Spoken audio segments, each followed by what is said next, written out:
So কোয়েশ্চেনটা হচ্ছে balance করতে হবে ইকুয়েশনটা। এটা অ্যালুমিনিয়াম এবং সোডিয়াম হাইড্রোক্সাইড এবং জল একত্রে বিক্রিয়া করে তৈরি করছে সোডিয়াম অ্যালুমিনেট এবং হাইড্রোজেন গ্যাস। তো এগুলো ব্যালেন্স করার জন্য ফার্স্টে দেখতে হবে কোথায় রিডাকশন এবং অক্সিডেশন হচ্ছে। তো ফার্স্টে অ্যালুমিনিয়ামের এখানে আমাদের অক্সিডেশন নাম্বার অবশ্যই বোঝা যাচ্ছে, এটা নর্মাল একটা মৌল, সো এটা হবে অবশ্যই 0। সোডিয়াম রয়েছে এখানে +1 স্টেটে, অ্যালুমিনিয়াম, আর এখানে অক্সিজেন -2 স্টেটে থাকে, সো 2 2 যা 4, অবশ্যই পুরোটা নিউট্রাল, কোনো চার্জ নেই মাথায়। আর অ্যালুমিনিয়াম এখানে রয়েছে +3 স্টেটে, সো +3 স্টেটে রয়েছে, মানে 0 থেকে +3-তে গেছে, অক্সিডেশন নাম্বারের ইনক্রিজমেন্ট হয়েছে, দ্যাট ইজ ওয়াই এটা হচ্ছে অক্সিডেশন। নেক্সট দেখি কার আর কি হলো। সোডিয়াম হাইড্রোক্সাইডে সোডিয়াম ছিল +1 স্টেটে, এখানেও রয়েছে সোডিয়াম +1 স্টেটে। অক্সিজেন এখানে ছিল হচ্ছে -2 স্টেটে, অবভিয়াসলি এখানেও -2 স্টেটেই রয়েছে। এখানকার হাইড্রোজেন আমরা যদি বাদও দিই, এখানকার জলের সঙ্গে যদি আমরা এইখানকার হাইড্রোজেনের কম্পেয়ার করি, তাহলে এখানে হাইড্রোজেন ছিল প্রত্যেকটা H পরমাণু, H অ্যাটম ছিল +1 স্টেটে। এখানে H2 এটা একটা মলিকিউল, দ্যাট ইজ ওয়াই এটার হাইড্রোজেনগুলোর অক্সিডেশন নাম্বার হবে 0। তো এখানে হচ্ছে +1 থেকে 0, মানে অক্সিডেশন নাম্বার কমে যাচ্ছে, তো এটা হবে রিডাকশন। সো ব্যালেন্সিংয়ের যে রুল, সেখানে ফার্স্টে আমাকে লিখতে হবে, কি বলে, অক্সিডেশনের হাফ রিয়াকশনটা, তারপর রিডাকশনের হাফ রিয়াকশন বা উল্টোটা যাই হোক, তারপরে অ্যাড করতে হবে সেই দুটোকে। তো এখানে অক্সিডেশন যেখানে হচ্ছে অ্যালুমিনিয়ামের ক্ষেত্রে হচ্ছে, তো অ্যালুমিনিয়াম থেকে তৈরি হচ্ছে NaAlO2 সোডিয়াম অ্যালুমিনেট। এটাকে এবার যদি আমরা আয়নিক ফর্মে লিখি, তাহলে অ্যালুমিনিয়াম, অবশ্যই মাথায় কোনো রকমের কোনো চার্জ থাকবে না, সোডিয়াম প্লাস উড়ে যাবে, যদি উড়ে যায়, যদি সরে যায়, তাহলে এটা থাকবে। এটাকে এবার আমাকে ব্যালেন্স করতে হবে, এটা বাদ দিলাম আমি এইভাবে, ইজ ইকুয়াল টু AlO2-। এবার এই সাইডে দুটো অক্সিজেন রয়েছে, তো অবশ্যই আমাকে এই সাইডে অক্সিজেন ব্যালেন্স করতে গেলে জল দিতে হবে, H2O কতগুলো দিতে হবে, 2, সো 2। হাইড্রোজেন এই সাইডে হয়ে গেল 4টে। তো এই সাইডে এবার অবশ্যই এটা বলা আছে বেসিক মিডিয়াম, ক্ষারকীয় মাধ্যম, বাট মেলানোর জন্য অন্তত ফার্স্টে আমরা H+ আয়ন ইউজ করব, নেক্সট ওটাকে সব জায়গায় OH+ অ্যাড করে দিয়ে ব্যাপারটাকে বেসিক এর স্ট্রাকচারে করে দেবো, মানে বেসিক মাধ্যমে হলে যেই ধরনের রিয়াকশানটা তো সেরকম করে দেবো। সেখানে এক্সট্রা হাইড্রোজেন আসছে আমার 2 2 4টে, তো অবশ্যই এখানে দিয়ে দেবো আমি কতগুলো, 4টে H+ আয়ন।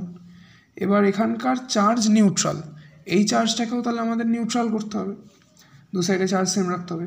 এখানে একটা রয়েছে -1 চার্জ, এটা টোটালে হচ্ছে +4 চার্জ, কারণ এই 4টে H+-এর চার্জ, তাহলে এখানে আমাদের 3টে টোটাল ইলেকট্রন লাগবে। তো এখানকার চার্জ আর এখানকার চার্জ ইকুয়াল হয়ে গেল। ওকে, নেক্সট হচ্ছে আমাদের রিডাকশান। আচ্ছা, রিডাকশানের ক্ষেত্রে কি হচ্ছে, H2O, আচ্ছা এখানকার Hগুলো রয়েছে +1 স্টেটে, তো আমাদের দুটো H+ থাকবে, এই দুটো H+ রূপান্তরিত হচ্ছে H2-তে। তো এখানে অবশ্যই অ্যাটম অবশ্যই এখানে ব্যালেন্সড রয়েছে, কোনো অসুবিধা নেই। ব্যালেন্সড কি নেই, ব্যালেন্স নেই হচ্ছে চার্জ, এখানে নিউট্রাল রয়েছে, এটা নিউট্রাল করতে হবে, সো অবশ্যই আমাকে এখানে দুটো ইলেকট্রন যোগ করতে হবে। এবার এটাকে যদি আমি 1 নম্বর ইকুয়েশান লিখি, এটাকে যদি আমি 2 নম্বর ইকুয়েশান লিখি, তাহলে এই দুটো ইকুয়েশানের ইলেকট্রনগুলোকে বাদ দেওয়ার জন্য দুটো ইকুয়েশানেরই ইলেকট্রনের নাম্বার সেম হতে হবে। তো দুটো ইকুয়েশানের ইলেকট্রনের একটা সমতা আনার জন্য আমরা এখানে 3টে ইলেকট্রন রয়েছে, এই ইকুয়েশানটাকে যদি 2 দিয়ে গুণ করি, আর এখানে আমাদের দুটো ইলেকট্রন রয়েছে, সো এই ইকুয়েশানটাকে যদি আমরা 3 দিয়ে গুণ করি, তাহলে একটা মোরওভার স্ট্রাকচার পাওয়া যাবে, যেটা কিনা ইকুয়েশানটাকে অ্যাড করার পরে ইলেকট্রনগুলোকে দু সাইড থেকে কেটে দেবে। এবার যদি আমি টোটাল ইকুয়েশনটা লিখি তাহলে ব্যাপারটা কীরকম হবে, প্রথমে লেফট হ্যান্ড সাইডগুলো অ্যাড করতে হবে 2 দিয়ে গুণ করে করে। তো 2Al প্লাস 2 দুগুণে 4 H2O প্লাস 3 দিয়ে গুণ করে এগুলো লিখতে হবে, কারণ টোটাল ইকুয়েশনটাকে 3 দিয়ে গুণ করেছি। তো 3 দুগুণে 6 H প্লাস প্লাস 6 ইলেকট্রন। তো আচ্ছা বেশ লিখেই দিই 6টা ইলেকট্রন। ওকে, নেক্সট এখানে তৈরি হবে, আচ্ছা ওটা না লিখলেও হতো, ডাইরেক্টই কাটা পড়ে যেত, একটা লাইন কমে যেত বা একটু ছোটো হয়ে যেত। এবার রাইট হ্যান্ড সাইডটা 2 দিয়ে গুণ করে করে 2AlO2 মাইনাস যেমন রয়েছে আয়নিক ফর্মে ফার্স্টে লেখা হবে, তো গেল। নেক্সট প্লাস 2 দিয়ে গুণ করে 8H প্লাস। ওকে, নেক্সট হচ্ছে প্লাস 3 দুগুণে 6 ইলেকট্রন মাইনাস। এরপরে এখানে রয়েছে প্লাস 3টে H2 হয়ে গেল। এবার অবশ্যই বোঝা যাচ্ছে ইকুয়েশনের 2 সাইডেই আমাদের 6টা করে ইলেকট্রন রয়েছে, কাটা পড়বে এগুলো। 1 মিনিট। সো এরপরে কী করব, জাস্ট এগুলোকে ব্যালেন্স করতে হবে।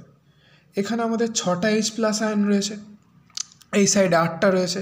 তো নর্মালি যদি লিখি 2 অ্যালুমিনিয়াম প্লাস এখানে জল তো কিছুই নেই, তো 4 অণু জল প্লাস কিছু নেই, আর কিচ্ছু নেই, is equal to 2AlO2 minus এখানে যদি এই 6টা হাইড্রোজেন প্লাস 6টা হাইড্রোজেন আয়ন এই সাইডে গেলে এটা 2 H প্লাস আয়নে রূপান্তরিত হচ্ছে প্লাস 3H2। এবার আমাদের কাজ কি, আমাদের কাজ অবশ্যই এটা হচ্ছে বেসিক মিডিয়ামে, দ্যাটস ওয়াই আমাকে 2 সাইডে H প্লাস রাখলে তো হবে না, তাহলে তো সাই কেটে দেবে, OH মাইনাস আনতে হবে। তো আমি 2 সাইডে OH মাইনাস যোগ করবো, মেইনলি H প্লাসটাকে সরানোর জন্য।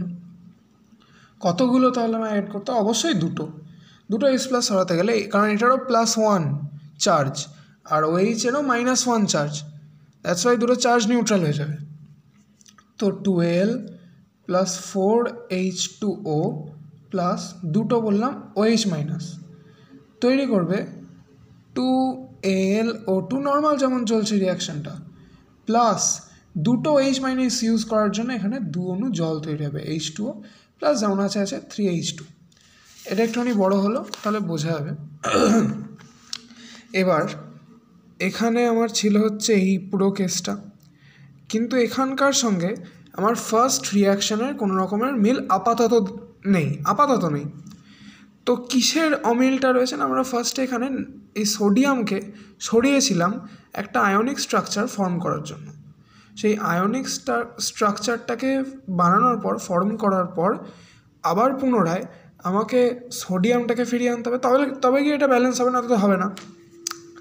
সো এখানে কি হবে, যেমন এই সাইডে রয়েছে আমরা লিখব 2Al প্লাস 4 অণু জল প্লাস আমাদের হাতে রয়েছে দুটো OH মাইনাস আয়ন। ওকে, তাহলে আমরা এই দুটো OH মাইনাসকে নিউট্রালাইজ করার জন্য এবং ইকুয়েশনটাকে তৈরি করার জন্য, রিয়াকশানের ইকুয়েশনটাকে তৈরি করার জন্য দুটো Na প্লাস আয়ন আনতেই পারি, অবশ্যই দুটো। তাহলে এই সাইডে যখন আমরা দুটো Na প্লাস আয়ন আনবো, অপর সাইডেও রাইট হ্যান্ড সাইডেও আমাকে দুটো Na প্লাস আয়ন আনতে হবে। রাইট হ্যান্ড সাইডে আমাদের কী ছিল, এখানে ছিল হচ্ছে 2AlO2 minus plus 2H2O plus 3H2। অবশ্যই বোঝা যাচ্ছে এখানে ওয়াটার ক্যান্সেল আউট হয়ে যাবে, কিন্তু দুটো থাকবে, অবশ্যই দুটো থাকবে, 2 অণু থাকবে। লাস্ট অ্যান্ড ফাইনাল, এখানে আমি দুটো সোডিয়াম নিয়েছিলাম, সোডিয়াম প্লাস আয়ন, এখানেও তাহলে আমাকে দুটো সোডিয়াম নিতে হবে। এবার এই সোডিয়াম প্লাস আয়নটা এখানকার অ্যালুমিনেটের সঙ্গে রিয়াকশন করবে এবং পরের স্টেজে এবং এই দুটো OH এই দুটো সোডিয়াম প্লাসের সঙ্গে বিক্রিয়া করবে, দুটোই করবে, এবং পরের স্টেপে আশা করি পুরো রিয়াকশানটা হয়ে যাবে। দুটো অ্যালুমিনিয়াম প্লাস 2 অণু জল plus 2OH plus 2Na 2NaOH, এই ব্যাপারটা পুরোটা নিউট্রাল হয়ে গেল, আর প্লাস মাইনাস কিছু রইল না। আর এখান থেকে তৈরি হবে এই সোডিয়ামটার সঙ্গে এই অ্যালুমিনেটটার রিয়াকশান হবে 2NaAlO2। এখানে মাইনাস চার্জ ছিল, এখানে প্লাস চার্জ ছিল, অ্যাকচুয়ালি -2 ছিল, এখানে +2 ছিল, নিউট্রাল হয়ে গেল, +3H2। আশা করি এটা ব্যালেন্স হয়েছে। দেখি দুটো অ্যালুমিনিয়াম, এখানেও দুটো অ্যালুমিনিয়াম, এখানে দুটো সোডিয়াম, এখানেও দুটো সোডিয়াম। এবার দেখি অক্সিজেন, এখানে দুটো অক্সিজেন, দুটো অক্সিজেন, 4টে অক্সিজেন, এখানে 2 2 4টে অক্সিজেন। হাইড্রোজেন কতগুলো? 2 2 4 প্লাস 5 6, 2 ইন্টু একটা হাইড্রোজেন, 6টা হাইড্রোজেন, 3 2 6, 6টা হাইড্রোজেন। সো রিয়াকশানটা হয়ে গেল ব্যালেন্স। Thank you.